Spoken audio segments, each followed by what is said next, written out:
स्वागत है आप सभी का साहित्य गुरु यूट्यूब चैनल पे। और मैं विवेक आप लोगों के लिए लेके आया हूँ यूजीसी नेट यूनिट 10 से संबंधित महत्वपूर्ण तथ्य जो कि एग्ज़ाम्स में बहुत ज़्यादा ही पूछे जा रहे हैं। देखिए, मैंने PYQs क्वेश्चन पेपर को देखा है और उसमें देखा है कि किन तथ्यों से सबसे ज़्यादा जो है प्रश्न बनाए जा रहे हैं। तो उन्हीं के आधार पर मैं आपके लिए बहुत ही ज़्यादा महत्वपूर्ण तथ्यों को लेके आया हूँ। तो चलिए बिना देर किए हम उनको देखते हैं, क्योंकि जून 2024 का जो एग्ज़ाम है बहुत ही ज़्यादा पास आ चुका है और जो हमारे पास रिवीजन का ही टाइम है, तो रिवीजन करते हैं अच्छे से और तैयारी को हम एक नया आयाम देते हैं। तो चलिए देखते हैं उन महत्वपूर्ण तथ्यों को और देखते हैं।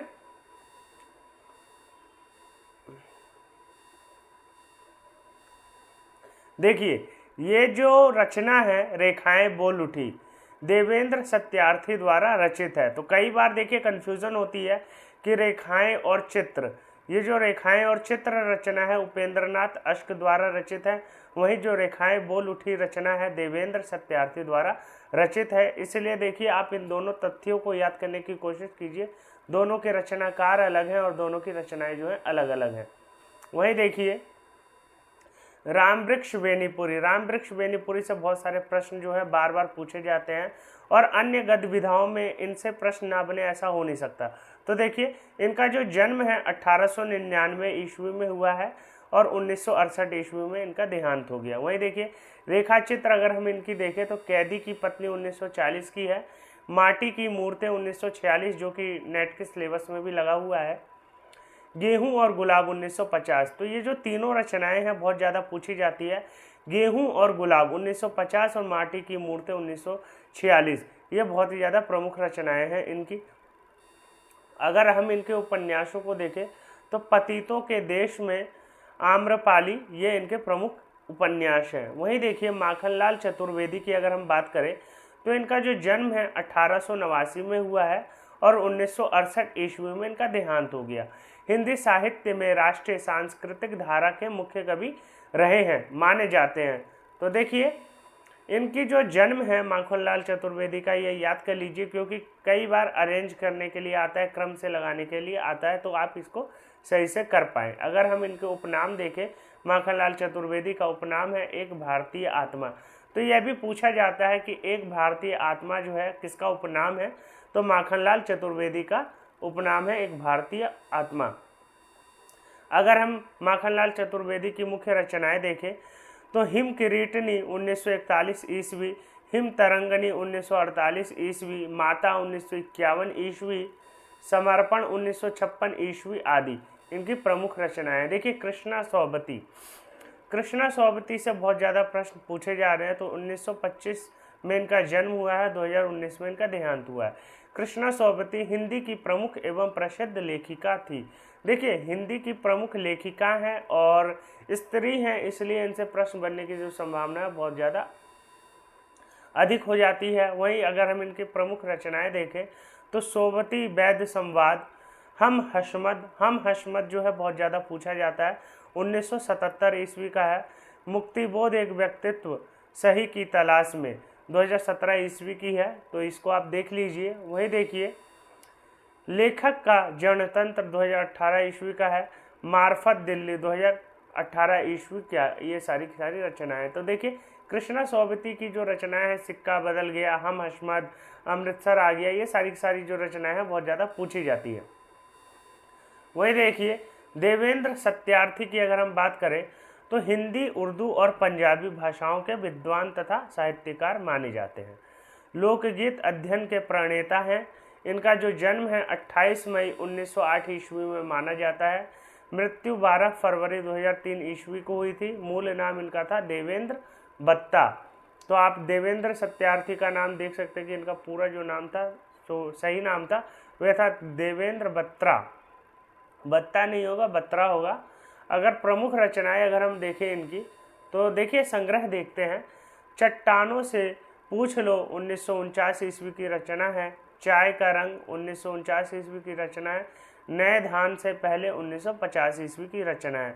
तो ये इनकी प्रमुख रचनाएं हैं। जितने भी तथ्य मैं आपके लिए ला रहा हूँ उनमें से जो मोस्ट इम्पोर्टेंट है वही छाट के ला रहा हूँ, तो आप इनको याद करने की कोशिश कीजिए। और ये सारे फैक्ट जो हैं याद होने चाहिए, क्योंकि फैक्ट ही सबसे ज़्यादा काम आते हैं यूजीसी के नेट के एग्ज़ाम को क्वालिफाई करने के लिए। कॉन्सेप्ट जो है एमए बीए में काम आता है, लेकिन फैक्ट जो है सबसे ज़्यादा काम आता है नेट जेआरएफ इन जैसे एग्ज़ाम्स को निकालने के लिए। वहीं देखिए निबंध व रेखा चित्र, हिंदी एक युग एक प्रतीक 1949 ईस्वी की है, रेखाएं बोल उठी 1949 ईस्वी की है। अब हम देखते हैं उपेंद्रनाथ अश्क। उपेंद्रनाथ अश्क की कुछ रचनाएं देखते हैं और उनके बारे में देखते हैं। तो उपेंद्रनाथ अश्क का जो जन्म है 1931 ईस्वी 2021 ईस्वी में इनका देहांत हो गया, मतलब 90 वर्ष ये जिए। अगर हम इनके नाटकों की बात करें तो लक्ष्मी का स्वागत 1935 ईस्वी, स्वर्ग की झलक 1940 ईस्वी, जय पराजय 1937 ईस्वी, देवताओं की छाया 1940 ईस्वी, अलग अलग रास्ते 1954 ईस्वी, भंवर 1961 ईस्वी, लौटता हुआ दिन 1972 ईस्वी। तो ये सारी इनकी प्रमुख रचनाएं हैं। मेरी तिब्बत यात्रा है, जैसा कि आपको पता होगा कि ये जो रचना है राहुल संकृत्यायन द्वारा लिखा गया है और ये एक यात्रा वृतांत है। तो सबसे ज़्यादा यात्रा करने वाले घुमक्कड़ किस्म के जो व्यक्ति हैं वह राहुल संकृत्यायन है। तो इन्होंने कई यात्रा वृतांत लिखे हैं, तो इनके बारे में भी हम देख लेते हैं। तो ये जो तिब्बत यात्रा है, मेरी तिब्बत यात्रा 1937 में इसका प्रकाशन हुआ है और जिस संस्था के द्वारा प्रकाशन हुआ है उसका नाम है छात्र हितकारी पुस्तक माला। वहीं देखिए दारागंज प्रयाग उत्तर प्रदेश डायरी शैली में रचित यात्रा वृतांत है। तो इस यात्रा वृतांत की जो मतलब शैली है डायरी शैली में लिखा गया ये यात्रा वृतांत है। वहीं देखिए पृष्ठ संख्या 167 खंड 5 खंड 1। देखिए इसमें जो खंड है मतलब जितने विषय हैं वह कौन कौन से हैं। तो पहला खंड है लहासा से उत्तर की ओर, खंड 2 है चाड़ की ओर, खंड 3 है क्या की ओर और चौथा है जेनम की ओर, पांचवा है नेपाल की ओर। तो ये सारे इस मतलब रेखा चित्र के विषय हैं। इन इतने सब टाइटल्स में ये सारे विभक्त हैं। अगर हम महत्वपूर्ण तथ्य देखें तो राहुल जी घुमक्कड़ प्रवृत्ति के थे। राहुल जी का कहना था कि उन्होंने ज्ञान को सफल में नाव की तरह लिया है, बोझ की तरह नहीं। देखिए ज्ञान को उन्होंने सफ़र में नाव की तरह लिया, बोझ को नहीं। तो ये स्टेटमेंट जो है पूछी जा सकती है। उनकी घुमक्कड़ी प्रवृत्ति ने कहा, घुमक्कड़ों संसार तुम्हारे स्वागत के लिए बेकरार है। मतलब घूमने के लिए मतलब घुमक्कड़ों को वो बहुत ही ज़्यादा प्रोत्साहन करते हैं घुमक्कड़ी को कि आदमी जितना पढ़ के नहीं सीखता उतना ज़्यादा घूम के सीखता है। इस चीज़ को वो बहुत ही ज़्यादा सपोर्ट करते हैं। मेरी तिब्बत यात्रा की अगर हम प्रमुख पात्रों की बात करें तो लक्ष्मी रत्न जो है लहासा का फोटोग्राफर, लोग इसे नातीला के नाम से जानते थे। वहीं देखिए इंची मिंची जो है राहुल जी का साथी, इसे आत्मरक्षा के लिए साथ लिया था, यह बंदूक चलाना जानता था। वहीं देखिए सोनम ग्याल छल पुण्य ध्वज खच्चरों का मालिक, श्वास पूर्वी तिब्बत का निवासी। वहीं देखिए गेन दोनों छो फेल संग धर्मवर्धन, यह चित्रकार है, इतिहास और न्यायशास्त्र का जानकार भी, 7 गोलियों वाली पिस्तौल और कारतूस की माला धारण किया हुआ था। वहीं देखिए शांक श्री भद्र, ये जो आदमी है कश्मीर के पंडित विक्रमशिला के अंतिम नायक माने जाते हैं या इसके अंदर बताए गए हैं। वहीं देखिए टशीलामा भोट के प्रधान धर्माचार्य पंडित ग्याधर वैशाली के कायस्थ पंडित। वहीं देखिए सुमित प्रज्ञ कौन है, राहुल संकृत्यायन के स्वर्गीय मित्र। तो इनके बारे में पूछा जा सकता है कि सुमित प्रज्ञ कौन है। तो ये इनके जो मित्र हैं वे जिनका देहांत हो गया है। जोगमान पाटन नेपाल का साहू, जिसने राहुल जी को रहने के लिए अपनी दुकान का ऊपरी भाग कोठा दिया था। वहीं देखिए दलाई माला, तो दलाई माना कौन है, 1933 ईस्वी में फैम्बो पथारे थे। छू सिंह सन खच्चरों का मालिक था और कौन चांग मंगोल भिक्षुक था। देखिए नाम थोड़े बहुत ही ज़्यादा उटपटांग है, क्योंकि चीन के लोगों का नाम है तो वहाँ पे ऐसे ही नाम होते हैं चीन नेपाल में, तो नाम थोड़े जो हैं अटपटे से हैं। वही देखिए प्रशांत चंद्र चौधरी ICS राहुल जी के लिए फोटोग्राफी के लिए कैमरा भेजा था। टू नी छेन यो भोट भाषा के विद्वान थे और पुण्य वज्र चीनी लामा, तो पुण्य वज्र से चीनी लामा थे। तो ये सारे के सारे मतलब इसके अंदर आए हुए महत्वपूर्ण पात्र हैं। वही देखिए मेरी तिब्बत यात्रा में चित्रित स्थान, मतलब इसके अंदर कौन कौन से स्थानों का चित्रण किया गया है। तो लहासा जो जगह है लहासा, यहाँ राहुल जी 2 महीने 11 दिन रहे थे। यहाँ विनय पिटक का अनुवाद राहुल जी द्वारा हुआ था। तो विनय पिटक जैसा कि आपको पता होगा कि बुद्ध धर्म ग्रंथों में 3 पिटकों की बात आती है, जिसमें से विनय पिटक भी एक माना जाता है। तो विनय पिटक का अनुवाद राहुल सांकृत्यायन ने किया है। वही देखिए लवचिका लहासा के बाद यह पहला पड़ाव स्थान था। तो यह पूछा जा सकता है कि तबचिका जो था कहाँ का, मतलब कहाँ पे मतलब राहुल जी ने पहला पड़ाव डाला था, तो तबचिका में डाला था। जोतुका गोला, तो यहाँ की पहाड़ी पर चढ़कर पीछे मुड़कर देखने पर लहासा नगरी दिखाई देती है, इसे हित का देश कहा जाता था। वहीं देखिए चूलाखंड गो बिहार, ये जो स्थान है बिहार में है। यहाँ बुद्ध की विशाल मूर्ति थी जिसके सामने रोड सुतोल की प्रतिमा थी। ग्यालाखंड भारतीय देवालय, और देखिए रेडेड विहार, तो इसे दीपशंकर के शिष्य ड्रवोम तोम्पा 1003 ईस्वी से 1065 ईस्वी में बनाया था। तो देखिए बहुत ही ज़्यादा प्राचीन स्थलों का नाम इसमें आया है। तो आप अनुमान लगा सकते हैं, अगर इन तथ्यों को जाने रहेंगे तो एक अनुमान लगा के भी आप इन तथ्यों को जानने के बाद करेक्ट आंसर को टिक कर सकने में सफल रहेंगे। वही देखिए राहुल सांकृत्यायन के बारे में थोड़ा जान लेते हैं। तो राहुल सांकृत्यायन का जो जन्म है 1893 ईस्वी में हुआ था और 1963 में इनका देहांत हो गया। यात्रा साहित्य इन्होंने सबसे अधिक लिखा है। तो देखिए कौन कौन सा लिखा है। मेरी लद्दाख यात्रा 1926 ईस्वी में प्रकाशन हुआ है। मेरी यूरोप यात्रा 1932 ईस्वी में इसका प्रकाशन हुआ है। मेरी तिब्बत यात्रा 1934 ईस्वी में इसका प्रकाशन हुआ है। यात्रा के पन्ने 1934 से 36, मतलब 1935-36 के बीच में लिखा होगा। वही देखिए घुमक्कड़ शास्त्र, घुमक्कड़ शास्त्र जो इनकी रचना है 1949 ईस्वी में इसका प्रकाशन हुआ है। एशिया का दुर्गम खंडों में 1956 ईस्वी में इसका प्रकाशन हुआ है। तो ये देख रहे हैं कि ये जो राहुल जी हैं इन्होंने सबसे ज़्यादा जो है घुमक्कड़ साहित्य लिखा है, मतलब घूम घूम के जो उन्होंने अनुभव किया है उस चीज़ को ही इन्होंने अपने साहित्य का आधार बनाया है। अगर हम इनके उपन्यासों की बात करें तो जीने के लिए 1940 का इनका उपन्यास है। सिंह सेनापति 1942 का है। जय योधे 1944 का है। मधुर स्वप्न 1950 का है। विस्मित यात्री 1955 ईस्वी की रचना है। वही देखिए दिवोदास 1962 ईस्वी की रचना है। तो ये सारी महत्वपूर्ण रचनाएं हैं इनकी, तो आप देख सकते हैं।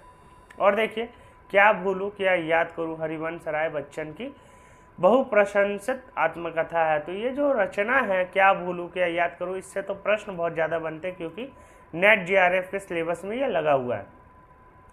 यह जो है 4 खंडों में बटा हुआ है। क्या भूलूं क्या याद करूं पहला है नीड़ का निर्माण, फिर है बसेरे से दूर, फिर है 10 द्वार से सोपान तक। तो इसको क्रम से लगाने के लिए आता है और ये प्रश्न जो है क्रम के अनुसार बनाए जाते हैं, तो आप इसको देख सकते हैं। इसके लिए बच्चन जी को भारतीय साहित्य के सर्वोच्च पुरस्कार सरस्वती सम्मान से सम्मानित भी किया जा चुका है। तो पूछा जा सकता है कि इनको इनके आत्मकथा के लिए, या पूछा जा सकता है कि इन्होंने जो अपनी जीवनी लिखी है उसमें कौन सा पुरस्कार मिला है, तो सरस्वती पुरस्कार इनको मिला है, सम्मान मिला है। वही देखिए कुछ रचनाएं, रचनाकार और उनकी विधा को देखते हैं। तो चीन में कम्यून, तो ये जो रचना है राहुल सांकृत्यायन की रचना है, यात्रा वृत्तांत है। सैलानी की डायरी राजेंद्र अवस्थी की रचना है, यात्रा वृत्तांत है। वही देखिए एक बार आयोबा मंगलेश डबराल की रचना है, यात्रा वृत्त है। और यही देखिए यातना शिविर में हिमांशु जोशी की रचना है यात्रा वृत्तांत है। तो ये सारी जो रचनाएं हैं यात्रा वृत्तांत है। आप हो सको तो एक स्क्रीनशॉट ले लो, नहीं तो पीडीएफ की लिंक तो आपको डिस्क्रिप्शन में मिल ही जाएगी। टेलीग्राम पे ये जो पीडीएफ है आपको प्रोवाइड की ही गई है। वहीं देखिए राहुल सांकृत्यायन, इनका जो जन्म है 1893 में, 1963 ईस्वी में इनका देहांत हो गया। यात्रा साहित्य, देखिए ये जो कुछ पॉइंट है रिपीट हो गए हैं तो इनको हम छोड़ देंगे और आगे बढ़ेंगे। राजेंद्र अवस्थी, इनके बारे में भी हमने देख लिया था, फिर भी देख लेते एक बार और। राजेंद्र अवस्थी का जो जन्म है 1930 में और मृत्यु 2009 ईस्वी में। भारत के प्रसिद्ध साहित्यकार और पत्रकार थे। वे कादम्बिनी पत्रिका के संपादक थे। तो देखिए पत्र पत्रिकाओं के बारे में पूछा जाता है तो कादम्बिनी पत्रिका के संपादक जो थे राजेंद्र अवस्थी माने जाते हैं। उन्होंने जहां एक पत्रकार के रूप में कई मापदंड स्थापित किए, वहीं अपने साहित्य सृजन में भी अद्भुत सफलता प्राप्त की थी। तो ये एक सफल पत्रकार भी माने जाते हैं राजेंद्र अवस्थी। वहीं अगर उपन्यासों की बात करें इनकी, तो उपन्यास है सूरज किरण की छाँव, जंगल के फूल, जाने कितनी आंखें, बीमार शहर, अकेली आवाज़, मछली बाजार। मछली बाजार जो है राजेंद्र अवस्थी की बहुत ज़्यादा पूछी जाने वाली एक रचना है। तो मछली बाजार आप याद कर लीजिए कि राजेंद्र अवस्थी की रचना है। मंगलेश डबराल, तो इनका जो जन्म है 1948 ईस्वी से 2020 ईस्वी तक माना जाता है। काव्य संग्रह अगर हम इनका देखें तो पहाड़ पर पायलट, घर का रास्ता, हम जो देखते हैं, आवाज़ भी एक जगह है, नए युग में शत्रु। तो ये इनकी प्रमुख रचनाएं हैं। यात्रा वृत्तांत अगर हम देखें तो एक बार आयोबा, तो यह इनका यात्रा वृत्तांत है। हिमांशु जोशी, 1935 में इनका जन्म हुआ है, 2018 ईस्वी में इनका निधन हुआ। देखिए आजकल जो प्रश्न हैं, जो जितने भी रचनाकार हैं 1920 के बाद, उनसे ज़्यादा प्रश्न बनाए जा रहे हैं। 1920 के बाद के रचनाकारों से ज़्यादा प्रश्न बनाए जा रहे हैं। और 2000 तक जितने भी रचनाकार हैं, आधुनिक रचनाकारों से आजकल जो प्रश्न है ज़्यादा बनाए जा रहे हैं। तो आप देख सकते हैं कि ये सारे जो रचनाकार हैं 1920 के बाद के हैं। तो आप इनको याद करने की कोशिश कीजिए कि हिमांशु जोशी का जो जन्म है 1935 में हुआ और इनकी रचनाएँ हैं। उपन्यास अगर हमें देखें तो अरण्य 1965 का है, महासमर 1971 का है, छाया मत छूना मन 1974 ईस्वी की इनकी रचना है। देखिए ये जो रचना है इनकी, छाया मत छूना मन, छना नहीं है, छूना है, तो छाया मत छूना मन 1974 ईस्वी की इनकी रचना है, उपन्यास हिमांशु जोशी की। तो इनसे प्रश्न जो है यह बनाया जा सकता है। आवाज़ भी एक जगह है, नए युग में नए शत्रु, नए युग में शत्रु, तो ये भी इन्हीं की रचना है। अगर हम इनके यात्रा वृत्तांतों की बात करें तो एक बार आयोबा, और देखिए चीज़ें जो है रिपीट हो गई है तो इनको हम छोड़ देंगे और आगे बढ़ेंगे। अरण्य 1965 की है, महासमर 1971 की है, छाया मत छूना मन 1974 ईस्वी की रचना है, कगार की आग 1975 ईस्वी की रचना है, समय साक्षी है 1976 की, और तुम्हारे लिए 1978 ईस्वी की रचना है, सूरज 1980 ईस्वी की रचना है। तो ये सारी जो रचनाएं हैं हिमांशु जोशी की रचनाएं हैं, आप देख सकते हैं। अगर हम देखें कुसुम अंसल से जो कहा नहीं गया की रचना 1996 ईस्वी की रचना है। तो ये जो रचना है कुसुम अंसल ने जो कहा नहीं छाया की, जो कहा नहीं गया की रचना 1996 ईस्वी की रचना है। वहीं देखिए जो कहा नहीं गया एक विशेष प्रकार की विनम्रता समूची आत्मकथा में सुगंध की तरह बसी हुई है। समूची आत्मकथा में कल्पना का असत्य जैसा कुछ नहीं है, यही इसका शुक्ल पक्ष है। तो ये जो स्टेटमेंट है इस रचना की है, कहा नहीं गया की, तो 1996 में इसका प्रकाशन हुआ है। इसके जो रचनाकार है कुसुम अंसल इसके रचनाकार हैं। वहीं देखिए आत्मकथा रचनाकार और प्रकाशन वर्ष, तो लगता नहीं है दिल मेरा, कृष्णा अग्निहोत्री की रचना है, 1997 की रचना है। मेरी आत्मकहानी डॉक्टर श्याम सुंदर दास की रचना है, 1941 ईस्वी की रचना है। एक पत्रकार की आत्मकथा मूलचंद अग्रवाल की है, 1944 ईस्वी की रचना है। तो ये सारी सारी महत्वपूर्ण रचनाएं हैं, आप इनको याद करने की कोशिश कीजिए। और देखिए सूरजपाल सिंह चौहान जो रचना है, जो रचनाकार है, सूरजपाल सिंह चौहान रचनाकार है, उनकी रचना है संतप्त। मन्नू भंडारी की रचना है एक कहानी यह भी। विष्णु प्रभाकर की रचना है पंखहीन। तो विष्णु प्रभाकर की रचना पंखहीन पूछी गई है, आप याद कर सकते हैं। अमृतलाल नागर की रचना है टुकड़े टुकड़े दास्तान। तो ये इनकी प्रमुख रचनाएं हैं, आप देख सकते हैं। सूरजपाल सिंह चौहान के बारे में जानते हैं। इनका जो जन्म है 1955 ईस्वी में हुआ है। हिंदी के दलित साहित्यकार हैं। आत्मकथा अगर हम इनकी देखें तो तिरस्कृत और संतप्त इनकी आत्मकथा है। कहानी संग्रह देखें तो हैरी कब आएगा, नया ब्राह्मण और धोखा। कविता संग्रह अगर हम इनका देखें तो प्रयास, क्यों विश्वास करूं कब होगी वह भोर, वह दिन जरूर आएगा। बाल कविताएं अगर हम इनकी देखें तो बच्चे बच्चे बच्चे सच्चे किस्से, मधुर बाल गीत। तो ये इनकी बाल कविताएं हैं जो कि बच्चों के लिए है। दोहा संग्रह अगर हम देखें, जान सके तो जान, और जीवनी देखे तो वीर योद्धा माता दीन। तो ये इनकी रचनाएं हैं सारी की सारी। तो इनसे जो प्रश्न है थोड़े बनने की संभावना मुझे कम लगती है, तो आप इनको छोड़ भी सकते हैं। मन्नू भंडारी ये इंपॉर्टेंट है, तो इनको आप देखिए। इनका जो जन्म है 1931 में है और मृत्यु जो है 2019 में हुआ है। ये गलत दिया हुआ है यहाँ पे 1921। जो इनका जन्म है 1931 और मृत्यु 2019 में। वहीं देखिए इनकी रचना है महाभोज। उपन्यास है 1969 में, और इन्होंने महाभोज को ही 3 साल बाद 1982 या 83 में नाटक में कन्वर्ट किया है। तो महाभोज इनकी उपन्यास भी है और नाटक भी है, तो दोनों के बारे में पूछा जा सकता है, तो आप दोनों को याद कर लीजिए। इनकी जो उपन्यास है महाभोज वह 1979 की है, और जो इनका नाटक है महाभोज वह 1982 या 83 का है। तो आप देख सकते हैं। आपका बंटी जो रचना है 1971 की रचना है। स्वामी 2003 की रचना है। वहीं देखिए नाटक की अगर हम बात करें तो बिना दीवारों का घर 1965 ईस्वी की रचना है, और महाभोज नाटक जो है 1982 की रचना है। तो आप देख सकते हैं 1982 की रचना है महाभोज। कहानी संग्रह अगर हम देखें मन्नू भंडारी की तो एक प्लेट सैलाब 1962 ईस्वी की रचना है। मैं हार गई 1957 ईस्वी की रचना है। 3 निगाहों की एक तस्वीर, यही सच है 1966 ईस्वी की रचना है। त्रिशंकु और आंखों देखा झूठ। तो ये सारी सारी मन्नू भंडारी की प्रमुख रचनाएं हैं। अगर हम विष्णु प्रभाकर की बात करें तो इनका जन्म है 1912, मृत्यु 2009 ईस्वी। नाटकों की अगर हम बात करें तो टूटते परिवेश इनके नाटक है। हत्या के बाद, नव प्रभात, डॉक्टर 1958, प्रकाश और परछाइयाँ, ये इनकी प्रमुख रचनाएं हैं। अगर हम इनके उपन्यास देखें तो देखिए इनका उपन्यास है ढलती रात, स्वप्नमयी, अर्धनारीश्वर, धरती अब भी घूम रही है। तो इनके प्रमुख रचनाएं हैं। और क्षमादान, पाप का घड़ा, होरी, ये सारी सारी प्रमुख रचनाएं हैं। और ये जो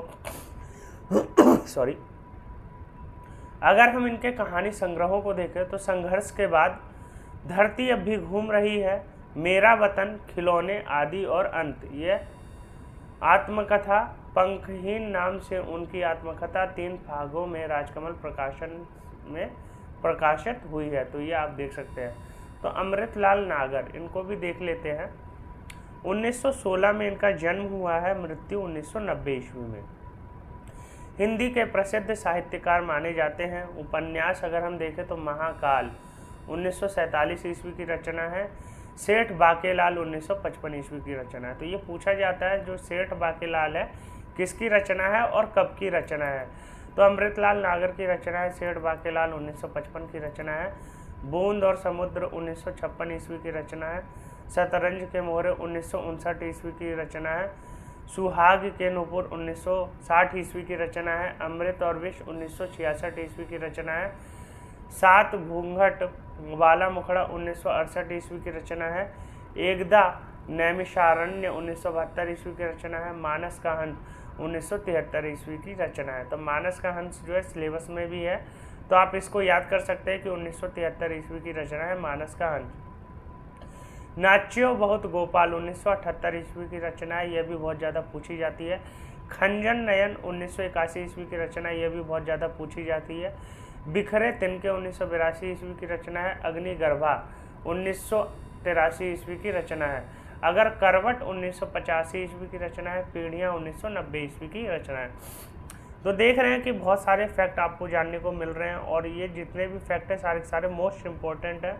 आप इनको 4-5 बार देख के रिवाइज करके PDF में पढ़ के याद कर लेना, क्योंकि प्रश्न जो है कहीं और से नहीं, प्रश्न जो है इन्हीं से बनते हैं। और अगर आपने यूनिट 10 अच्छे से तैयार कर ली तो आपके 8 या 9 प्रश्न कहीं नहीं गए, यूनिट 10 से ही जो 8-9 सवाल है हमें देखने को यहाँ से मिलते हैं। अगर हम कहानी संग्रह की बात करें तो अमृतलाल नागर की कहानी संग्रह है। वाटिका 1935 ईस्वी की है। अवशेष 1937 ईस्वी की है। तुलाराम शास्त्री 1941 ईस्वी की है। आदमी नहीं नहीं 1947 ईस्वी की है। पांचवा दस्ता 1948 ईस्वी की रचना है। अगर हम कहानी संग्रह देखें, ये सारी कहानियाँ थी, अब ये कहानी संग्रह है। तो वाटिका 1935 ईस्वी और अवशेष 1937, तुलाराम शास्त्री 1941, आदमी नहीं नहीं 1947। ये चीज़ें जो है रिपीट हो गई है, तो कोई बात नहीं, इनको फिर देख लेते हैं। पांचवा दस्ता 1948, एक दिन हजार दास्ता 1955, एटम बम 1956, पीपल की परी 1963, कालदंड की चोरी 1963, मेरी प्रिय कहानियाँ 1970, पांचवा दस्ता और 7 कहानियाँ 1970, भारत पुत्र नौरंगी लाल 1972, सिकंदर हार गया 1982, एक दिन हजार अफसाने 1986। लगभग सभी कहानियों का संकलन इसमें देखने को मिलता है। तो एक दिन हजार अफसाने 1986 की जो रचना है, इसमें सारी कहानियों का संग्रह जो है इसमें देखने को मिलता है, और अमृतलाल नागर की ये रचनाएं हैं। अमृतलाल नागर के अगर हम नाटक देखें तो युगावतार 1956 ईस्वी की रचना है। बात की बात 1974 की है। चंदन वन 1974 की है। चक सरदार सीढ़ियाँ और अंधेरा 1977 ईस्वी की रचना है। उतार चढ़ाव 1977 ईस्वी की रचना है। नुक्कड़ पर 1981 ईस्वी की रचना है। चढ़त ना दूजो रंग 1982 ईस्वी की रचना है। तो देखिए, आज आपको ऐसे फैक्ट देखने को मिल रहे होंगे जो कि आपने कहीं नहीं देखे होंगे, या देखे भी होंगे तो बहुत कम देखे होंगे। देखिए, इन्हीं फैक्ट से आजकल प्रश्न बनाए जा रहे हैं। क्यों? क्योंकि जो चीज़ें बार बार पूछी गई हैं उनसे प्रश्न बनने कम हो गए, अब नई चीज़ों से सवाल जो है पूछे जा रहे हैं। तो आप इन पे ध्यान दीजिए, इनसे आपके 8 या 9 सवाल पक्के फंसेंगे, और आप बहुत ही ज़्यादा अच्छा महसूस करेंगे जब आप यूनिट 10 और यूनिट 7, 6 कुछ मतलब 5 के बाद जितने भी यूनिट है, अगर आप इनको अच्छे से तैयार करते हैं तो आपको बहुत सारे प्रश्न जो है देखने को मिलेंगे। देखिए, भारतेंदु बाबू हरिश्चंद्र का जीवन चरित्र ग्रंथ के रचनाकार हैं राधा कृष्ण दास। भारतेंदु के जो जीवन चरित्र लिखा है वह लिखा है राधा कृष्ण दास ने। तो भारतेंदु बाबू हरिश्चंद्र का जीवन चरित्र लिखा है राधा कृष्ण दास ने, और इसका प्रकाशन हुआ है 1904 ईस्वी में। जीवनी विधा है, विषय है भारतेंदु हरिश्चंद्र के जीवन को रेखांकित किया गया है। वहीं देखिए, राधा कृष्ण दास के बारे में थोड़ा देखते हैं। 1865 में इनका जन्म हुआ, 1907 में इनका निधन हुआ। ये भारतेंदु मंडल के लेखकों तथा सरस्वती 1900 ईस्वी के संपादक मंडल के सदस्य थे। अगर हम इनकी रचनाएं देखें, काव्य देखें, तो भारत 12 मासा और देश दशा, यह बहुत ही ज़्यादा प्रमुख रचना है इनकी, जो कि बहुत ज़्यादा पूछी जाती है। अगर हम उपन्यास देखें तो निसहाय हिंदू 1990 ईस्वी की, यह भी बहुत ज़्यादा पूछी जाती है। नाटक देखें तो दुखिनी बाला 1980 ईस्वी की है। महारानी पद्मावती 1983 ईस्वी राजस्थान। केसरी अथवा महाराणा प्रताप सिंह 1997 ईस्वी आदि, ये सारी बहुत ही ज़्यादा महत्वपूर्ण रचनाएं हैं। श्रीधर पाठक के बारे में थोड़ा देख लेते हैं। तो श्रीधर पाठक 1959 ईस्वी में इनका जन्म हुआ, 1928 में इनका निधन हुआ। द्विवेदी युग महत्वपूर्ण रचनाकार माने जाते हैं। तो द्विवेदी युग, महावीर प्रसाद द्विवेदी युग के बहुत ही ज़्यादा महत्वपूर्ण रचनाकार हैं, और अगर हम इनकी रचनाएं देखें तो रचनाएं हम देखेंगे काव्य मनोविनोद 1982 ईस्वी की रचना है। गुणवंत हेमंत 1900 ईस्वी की रचना है। जगद सच्चाई सार 1987 ईस्वी की रचना है। कश्मीर सुषमा 1904 ईस्वी की रचनाएं हैं। तो ये सारी जो रचनाएं हैं बहुत ही ज़्यादा पूछी जाती हैं। श्याम सुंदर दास जन्म 1875 ईस्वी और 1945 में इनका निधन हो गया। हिंदी के अनन्य साधक विद्वान आलोचक और शिक्षाविद थे। सन 1893 में काशी नागरी प्रचारणी सभा की स्थापना की गई थी। वहीं देखिए रचनाएं अगर हम देखें तो साहित्य आलोचना 1922 ईस्वी, भाषा विज्ञान 1923 ईस्वी, हिंदी भाषा और साहित्य 1930 ईस्वी, मेरी आत्मकहानी 1941 ईस्वी, कबीर ग्रंथावली 1928 ईस्वी, ये इनकी प्रमुख रचनाएं हैं। महावीर प्रसाद द्विवेदी, देखिए महावीर प्रसाद द्विवेदी से भी प्रश्न जो है बनाए जाते हैं। इनका जो जन्म है 1864 ईस्वी और 1938 में इनका देहांत हो गया। हिंदी के महान साहित्यकार, पत्रकार एवं युग प्रवर्तक माने जाते हैं। देखिए एक युग का नाम ही इनके ऊपर रखा गया है, द्विवेदी युग। तो इनको आप देख सकते हैं कि ये कितने ज़्यादा महत्वपूर्ण रचनाकार हैं। हिंदी भाषा और साहित्य 1930 ईस्वी की रचना है। मेरी आत्मकहानी 1941 ईस्वी की, कबीर ग्रंथावली 1928 ईस्वी आदि की बहुत ही ज़्यादा महत्वपूर्ण रचनाएं हैं। वहीं देखिए महावीर प्रसाद द्विवेदी के बारे में दोबारा चीज़ें आ गई है तो इनको हम छोड़ देंगे और देखेंगे उन्होंने 17 वर्ष तक हिंदी की प्रसिद्ध पत्रिका सरस्वती 1903 ईस्वी का संपादन किया। तो 1903 से 1920 तक इन्होंने सरस्वती पत्रिका का संपादन किया और इसके संपादक रहे। वैज्ञानिक कोश 1906 ईस्वी, हिंदी भाषा की उत्पत्ति 1907 ईस्वी और संपत्ति शास्त्र 1907 ईस्वी, कालिदास की निरंकुशता 1912 ईस्वी इनकी प्रमुख रचनाएं हैं।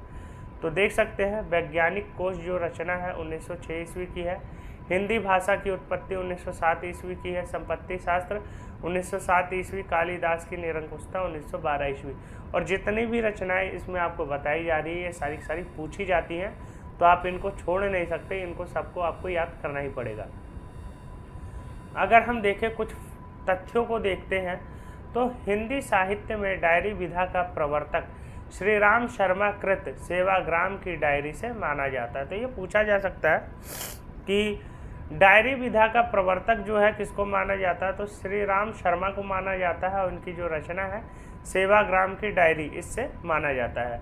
वहीं देखिए सैलानी की डायरी और दिल्ली मेरा प्रदेश एक ही वर्ष प्रकाशित हुई है। तो सैलानी की डायरी और दिल्ली मेरा प्रदेश दोनों का जो टाइम पीरियड एक ही है। और देखिए आते जाते दिन रामदरस मिश्र की डायरी है। और देखिए कुछ और फैक्ट को देख लेते हैं।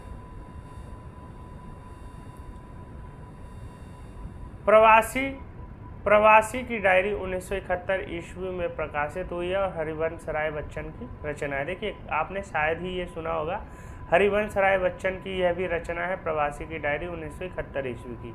और देश देशांतर 1992 ईस्वी में प्रकाशित हुई है और कमलेश्वर की रचना है। तो यही मुझे आपके साथ महत्वपूर्ण पॉइंट जो भी थे शेयर करने थे और मुझे आशा है कि ये बहुत ही ज़्यादा हेल्पफुल आपके लिए रहने वाले हैं। और आपको जो है इसकी PDF भी प्रोवाइड की जा रही है मेरे टेलीग्राम चैनल पे, और टेलीग्राम का जो लिंक है आपको डिस्क्रिप्शन बॉक्स में देखने को मिल जाएगा। तो आप वहाँ से जुड़ सकते हैं टेलीग्राम पे और आपको वहाँ पे बहुत सारे PDFs प्रोवाइड की गई हैं जिनको आप रिवाइज करके पढ़ के आप अपना नेट JRF का सपना पूरा कर सकते हैं। तो मेरे साथ जुड़ के साहित्य गुरु चैनल को सब्सक्राइब कीजिए और आपको अगर कंटेंट अच्छा लगे तो लाइक कीजिए, और कुछ सजेशन देना हो या कुछ चीज़ों के ऊपर आपको और कंटेंट चाहिए तो आप कमेंट करके बता सकते हैं। मैं पूरी कोशिश करूंगा उन सभी तथ्यों को, चीज़ों को आपको प्रोवाइड करने की, और जितना हो सकता है मैं पूरी अपनी जी जान से कोशिश करूंगा कि आपके लिए मैं सारी चीज़ें उपलब्ध करा सकूं, और वो भी फ्री ऑफ कॉस्ट। तो साहित्य गुरु के साथ बने रहिए और सब्सक्राइब कर लीजिए ताकि आप जब तक आपका एग्ज़ाम नहीं हो जाता जब तक आप जुड़े रहे साहित्य गुरु चैनल के साथ, और रोज़ वीडियो को देखिए और रोज़ अपनी तैयारी को एक नया आयाम दीजिए, और पेपर 1 और पेपर 2 दोनों को बराबर टाइम दीजिए, तभी आप नेट JRF बन पाएंगे। नहीं तो आप कहीं लटक ना जाएं, इसलिए आप तैयारी को पूरा समय दीजिए। तो आज के लिए इतना ही, धन्यवाद। फिर मिलते हैं अगले कड़ी में और अगले महत्वपूर्ण तथ्यों के साथ। धन्यवाद।